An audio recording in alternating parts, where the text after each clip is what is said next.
అందరికి కూడా నమస్కారాలు. నిన్న మన ఎన్విరాన్మెంటల్ మినిస్టర్ గారిని కలవడం జరిగింది.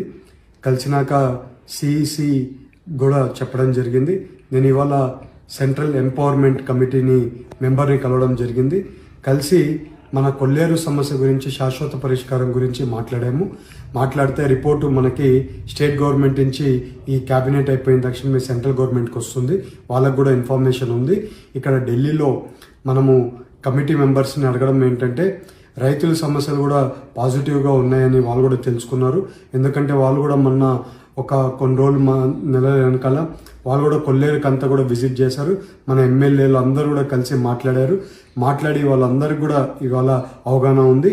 ఇవాళ ఎట్టి పరిస్థితుల్లో రిపోర్ట్ అంతా కూడా తయారైనాక ఒకసారి పాజిటివ్గా మనకి సెంట్రల్ గవర్నమెంట్కి ఇది మన సెంట్రల్ గవర్నమెంట్ నుంచి కూడా అలాగే సిఈసి తరఫున కూడా మనకి సుప్రీంకోర్టుకి రిపోర్ట్ తయారు చేయడానికి అంతా కూడా రెడీ చేస్తాం.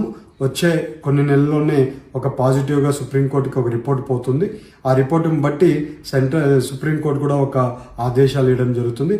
అందుకని ఏలూరు ప్రజలకైనా కానీ కొల్లేరు ప్రజలకైనా కానీ స్పెషల్లీ కొల్లేరు ప్రజలందరికీ కూడా మేము అందరం కూడా పనిచేస్తాం. ఇదే రకంగా జరిగితే కొల్లేరు శాశ్వత పరిష్కారం గురించి ఒక కంక్లూజన్ వస్తుందని కూడా మీ అందరికీ తెలుపుతూ, అలాగే మన ఏలూరులో ఇవాళ కొక్కో ఫార్మర్స్ కూడా ఇవాళ మన ఏలూరులోనే కొక్కో హబ్బులాగా తయారు చేయాలనేది సీఎం గారి ఇంటెన్షన్.